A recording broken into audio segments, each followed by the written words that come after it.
You are now watching Zimbabwe Entertainment, fresh from the source. Hi people, you're live on Zim Entertainment, Dini Semiwacho, and we are continuing with our studio visits as we promised you. Today we are in Desert, kwa Cashlibs. Netsanema Redeem Cashlibs. Hi Cashlibs. Yeah, Sami wagwan. Aiwa, isisu zvedu kwedu zviri kufaya. Tatiti mboyo wamutudza kuti Cashlibs, tongodza kuti Cashlibs City, Cashlibs City. Chii chinonzi Cashlibs? Cashlibs, as you said, Cashlibs City is a city. Iguta. Cashlibs City is a city, consists of Mageros. So Cashlibs City contains something like Cashlibs Mania. It's a group of artists or Momo. We've got Vigete Kete. It's also a group of artists from Cashlibs City. We have got my DJs. It's a Cashlibs City. So Cashlibs City is a city which comprises of DJs and different groups of youngsters. Alright, ndoda ngozoti yakatanga rini Cashlibs and chii chakaita kuti Cashlibs izovepo and yakatangwa nani zviri kufamba sei varipo vacho maartist kwangu ndipo 2-3 vari main aripo pa Cashlibs City. Okay, Cashlibs City actually yakatanga 2010. Kutanga kwangu ndakaita actually there's this elder of mine whom I respect the most and ndakaona producer. I had no idea kuti ndichatanga zvemusic. I saw Dollar Gator as producer. Then I said, I've got a computer, I can also do that. Then he gave me that inspiration. I want to do something like that. So I used to create 1 or 2 beats, then go this or that, to a vision or something. Then I'll come back and work hard. So from there, my first artist, who is probably my best friend, and TC. TC is an R&B singer and trendsetter, and number R&B. So from then, that was 2010. Then I worked with someone whom I call my best friend as well as my manager, LJ. Then we started doing our thing as Cashlibs. So in the way, Tagasaina, Tagasita 4 my artists. We've got TC, we've got Junior K's, we've got Major General, right? That's some of my artists that now, my main artists that now from way back. Then Dzivarasekwa Studio. Then with time, like a song baby unokura. So Vatango Kuro Chiva Papu Kushika Patalinas. That's how we became Kwatirizus. Okay, I was really right. Ndakanzwa kuti as Cashlibs City, I'm sure munema rhythm akati one day.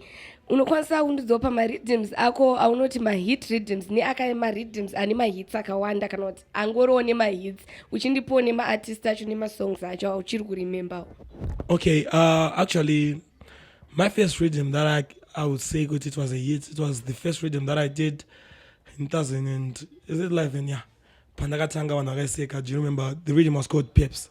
Then the hit song was Pandakatanga by Sekalers. There were many artists there. The likes of Delino, Kenabu, I used to respect those guys. Those days, I respected them. Delino, Viviun, they came, then they sang on the rhythm. So, just after that, then we produced our first hit, that is Pandakatanga Naiseka. Then it was about that. Then after that, we did the next rhythm, Ragata hit. It was the Moment of Truth. The moment of Truth, it was a rhythm to want to bring out the truth in this danza. So Pakatanga Buddha, a few artists, Pakatanga Buddha, Nati O, Edelino, and Nana Junior Case and Tara. Edelino I thought about my you, and I really appreciate what Yaga Tere Wegogo. Then after that, Sekalas and Killer T, some of my artists from outside of this, Wagawa Yaguno, Wachitanga gun recognize. That rhythm, I would say that was my best rhythm. It was a success. Then after that, we did the High Praises rhythm. So the High Praises rhythm was another hit. Actually, the High Praises rhythm, what happened is that was the first time I was approached by Wingy D, and he said, "The rhythm is so nice. I wanna do 2 songs there." Then he did a song Siso and Carpet. Then by that time I was working with a lot of artists. So and that's when I started working with Freeman and Christo, Darula, a lot of artists. Then from there, after High Praises, when Lion heard my talent, that is how I create beats, and he said, no, we should do a rhythm. We did the rhythm, that is the Cashlands rhythm. The Cashlands rhythm, actually, yeah, it was a very good collabo that we did. Every artist is playing it. Loud H from DZ, Viviun from DZ. You know, I always try to bring up my artists from my hometown first. You know, big up Kinabel, big up Edelino, and even Talkie Vibes, Killer T, Confused. In fact, I work with every artist who was part of the rhythm. Then from there, we did, we also did some rhythms, but they didn't just go that public that we wanted. So we did this year. We did the Deja Vu rhythm. That was my first conscious. Surprisingly, Sekalas is the song that is known, that is called the Marizo in Celsius Mai. There's some of the songs that were part of that. Then recently I did the Truth Revealed rhythm. Then that's that. Okay, yeah, I can see Cashlibs is doing it big, ne? I would like to know, this is a question that actually I'm trying to get an answer, and if all goes well, I would actually wish for a solution for this. What would you suggest to be done in Zimbabwe for Zim Entertainment, like the Zim industry, music industry, to just be there? Because if I remember, we are not even, most of our songs are not recognized internationally, and I'm sure that's every artist's dream, that if you do a song, you have to be known. What do you think should be done for this to change? Actually, I see nothing wrong with the music that we do. What I think is we just have to fuse our language with the universal language. That is English. We are not saying we should sing in English, but at least let's fuse so that whoever who is international would understand what we are trying to say. If you try to put even one word in a song in English, that will make a difference. At least you give someone an idea of what you're trying to sing. That way we can go international. And please, let's not think locally. No, the problem with artists in Zimbabwe, if they get fame in Zimbabwe, they want to stay in Zimbabwe. Yeah, do shows. Then they don't want to do my collabos with people like AKA. Hate it or love it, guys, but those guys, they're doing it internationally. Why can't you do that with a show like let me say, I want to take an example of Wingy D. Wingy D is a show that he did with Beanie Man. If you show that show to AKA and say I wanna do a collabo, would you refuse? I doubt that. No, Zim artists are great artists. I believe in them. I believe Kuti, who can even go international anytime, any second. So basically, I think we should just think international. Okay, yeah, people, you heard it. Zim artist, you should fuse your lyrics. Like, we have to get in there. We need to take this on an international level. Okay, Cashlibs. One last thing. Where do you see Cashlibs City in 5 years? Cashlibs City is a city that will grow. Not just any city, but the city. So Cashlibs City, as you have noticed, I work with every artist in Zimbabwe. So Cashlibs City, our target is to work with any single potential in Zimbabwe. Take Zimbabwe to another level. Take this music that you're doing to another level. Viviun, zviri sei? Ndiri bowo semi uri sei? Aiwa, ini ndiri right. Mangoma aya zviri kufaya here kumangoma uko? Mangoma zviri kufaya. Zvakabhadhara. Everything correct, everything nice. Okay, macriminal asi kuwanda here, said police. Ko tiri kusunga kasemi, hapana? Kana iye munhu arapo simba undoziva kuti polisi inoita sei inosunga. Aiziya. We also have Loud H, mbada dzacho chaidzo dziri pano. Yes, parise malepada akadira T. aiwa vazvinzwira vari pano ende vese nedanso police plus mbada mafreestyle vari kuya. Keep watching, stay tuned. Mbele kwacho kunoroma. Yo possible. Non-stop and just done. Nabona dem tingu satan. Ndiri kubvira moto kunza simple. Uraziso chida kupa pattern. Unori papa ndozikanda no off pattern. Ndiri mushauri wengoma. Vaita ndombo nepandatori kangoma. Bonditi ndine mushonga wengoma. Pange bandete chamba nengoma pateno.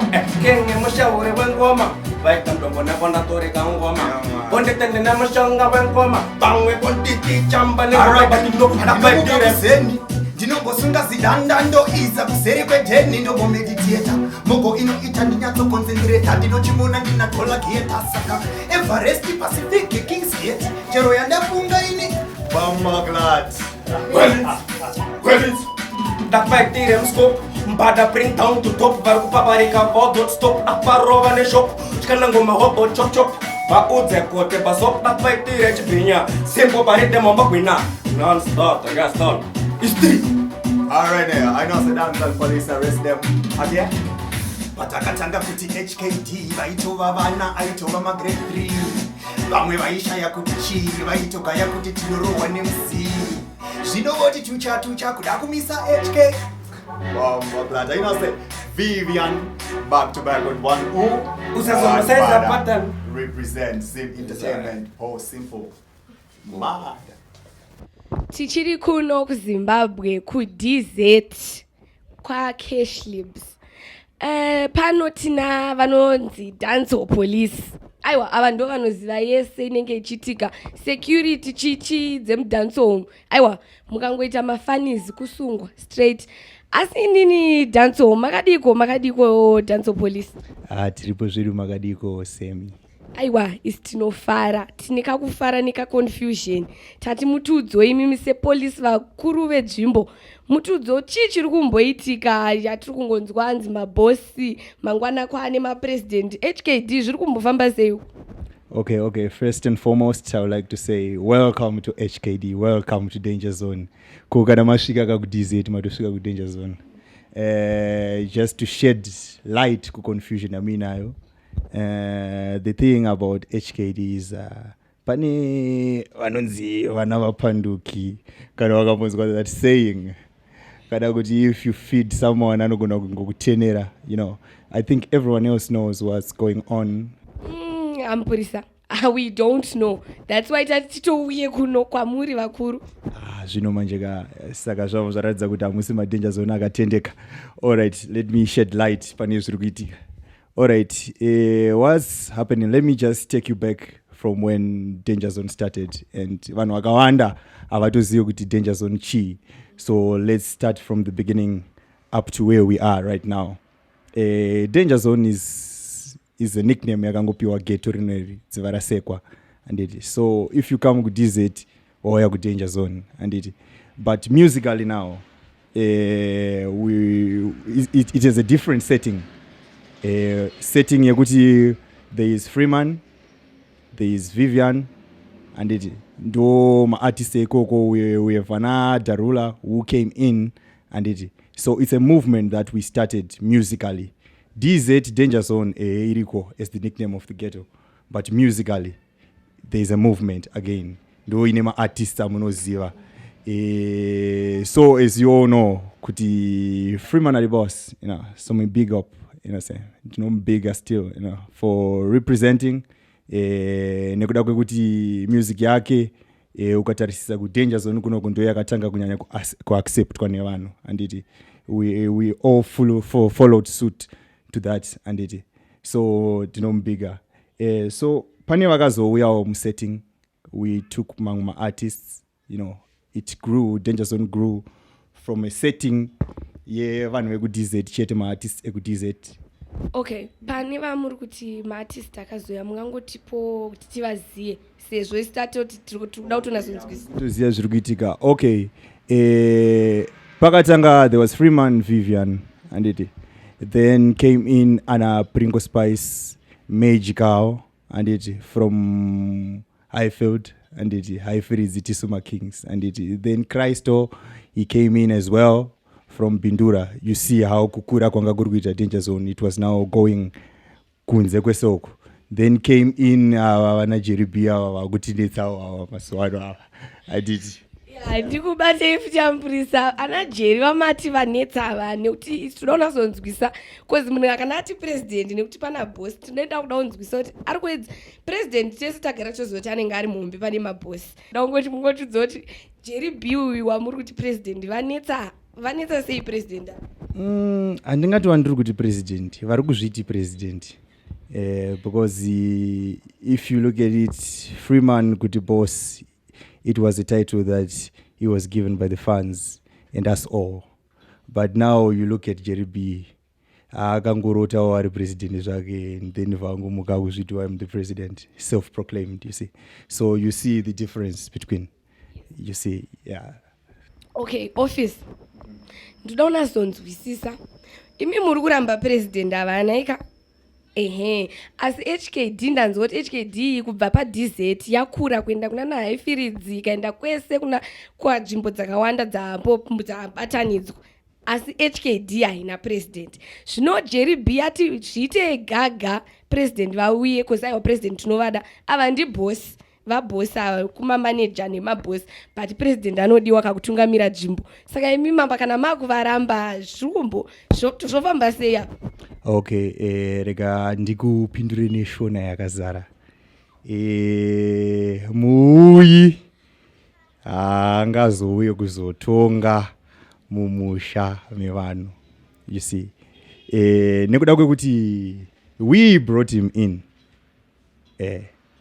We brought him into the settings here, Danger Zone. So he's just a member of Munho. So at the moment we can't really say that he's a member. I'm saying that we are not Jerry B. We took him from Chinoi, you know, to come Gutaro Mangoma and Gutuku Chinoi.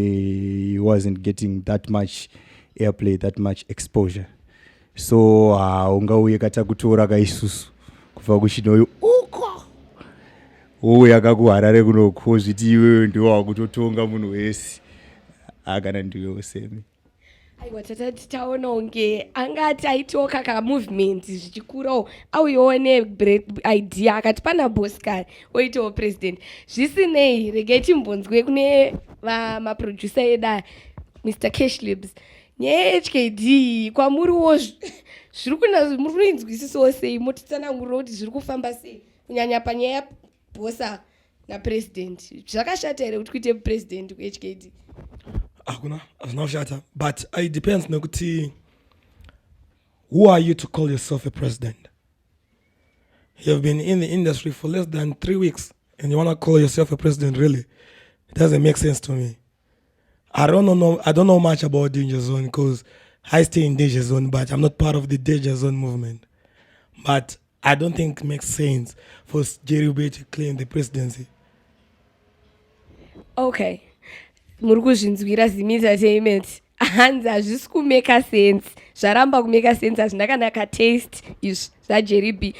So hatisi kuzoti nyaya iyi ichazonasoperera papi, kuti bosi havachazongoti alright ngapaite president, kana kuti president vachati okay I step down, because step down ndo inenge iri kudiwa. Esisa president I think vachatedzera ruzhinji, so ticharamba tichingonzwa pati mukufamba umu kuti HKD zviri kufamba sei.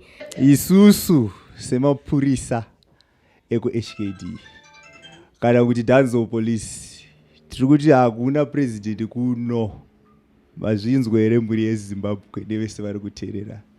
Jerry B the president werasta rake nana Sunshine nana Pringle Spice. You see me. Danger Zone we have no president. We have the boss, we have the Dancer Police, we have the Danger Zone war machine. Simple, straightforward.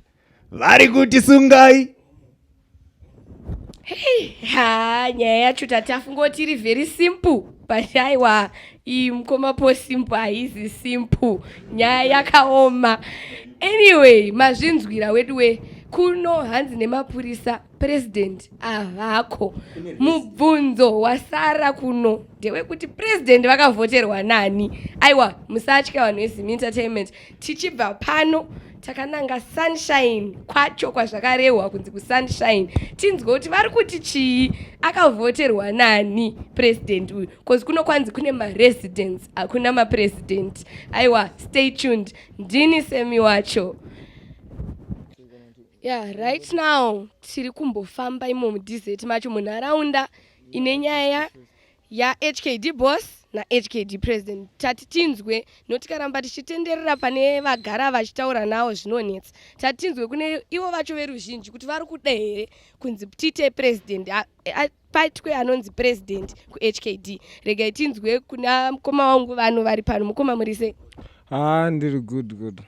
Aiwa, zvinofadza. Ndinoda kuti mundiudzewo kuti president kuHKD muri kumuda here president kuHKD kana muri kutenyi? Aiwa, bosi vavo zviri right. Inini handisoda ndoda kusimbisa handiti da kuti munyasonibatisise pa saartist wofuti ona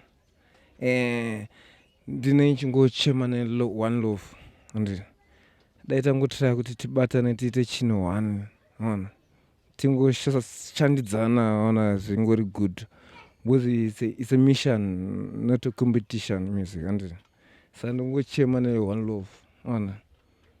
Okay, saka imimi muri kuti dai zvango zvemataito acho aya zvangobva hazvo mongoziva tiri kuHKD toregedza kuti president toregedza kuti boss. So handizive kuti vakazozvitanga sei kana tichi handiti but tingochema nechiwaneness ona zvinoita handizive mafeelings avana avo in fact story yacho handisikazoibatisisa hangu kuti zvakazoita sei ndechingonzwo ona but isisi kuchema neoneness kuti tiri vanhu one tese tiri maafricans tese tiri mazimbabwean tese tiri mablack man ona so righteous. Aiwa, mazvinzwa zvarambwa zvemataito izvi. President aiwa hanzi tite one team, posha yapresident posha yaboss. Regai tinzwe vamwe, tinzwe mukoma wangu kuti pakati paHKD boss anova Freeman watoziya naHKD president vari kuzviti HKD president anova Jerry B. Tinzwe kuti mimi muri kuzviona zvichiita here kuti Jerry B anova artist munyowani akauya muindustry otangawo muka kuzviti HKD president. Ini ndoda kuti imimi semunhu wemudanger zone because nyaya ndeyemudanger zone muri kudonawo kuti zviri kuita here kuti paite president. Apa sikiri kuitika manje apa isikire kuitisana isikire yakadhakwa fair right pana boss pauda kuita president apo president waja azvikana nevanhu asati amuruzhinji but auda kuita president how come anoita president vanhu vasada kumuziva? That's not good. Plus boss vacho ivavoka vafana kuita netimu yavo crew yavo waziva right ngauwirirane first peace. Aiwa, mazvinzwa president varambwa zvekare hanzi president havazi resident havazi president kuno kwangururambwa kuri kungonzi HKD boss dai vaita vataura nemwana asaite zvewo president because vanhu vacho vari kuda kutonga havasi kumuziva. Tati nyaya iyi sezvo dai tinoda kunazonzwa kuti nyaya zviri kufamba sei. Regai tisvikewo kuna mhofu kuti mhofu nyaya iyi since vauya mudanger zone vari kuionawo sei ende president nabosi ava zviri kuita here? Aumana kudanger zone hakuna kumira mushe right. Osa banjo HKD headquarters uyai kunoku tinawo mapurisa vari kutaura hanzi hakuna chinhu chakadaro, hakuna president akadaro. Saka isusu toda kutraya kuti tinyatsonzwa kune vanhu vari kunoku kuti vari kuzviona sei. Obviously haasi munhu wese ari kuramba president because vamwe vari kutoti hatitomborina kana mutungamiri hanzi kunogona kuita kana mabosi kana 50 kana 120 but president anofanira kuita one. And the fact yekuti kwanga kusina president uyu akatoclaima kuti ndiye ari kuda kutoita president ndiye anofanira kunge atori president. But from here inini nandini Sami wacho taakunanga kuSunshine Studios tonomutsvaga iye president wachona Jerry B naTainash naSheltang vonyatsotiudza kuti zviri kumbonyatsofamba sei. Anyway, stay tuned. It's all about Mofela aka Paul Simple alongside Ndini Semi wacho. Stay tuned. Keep smiling. Showtime! Tainash! Godo,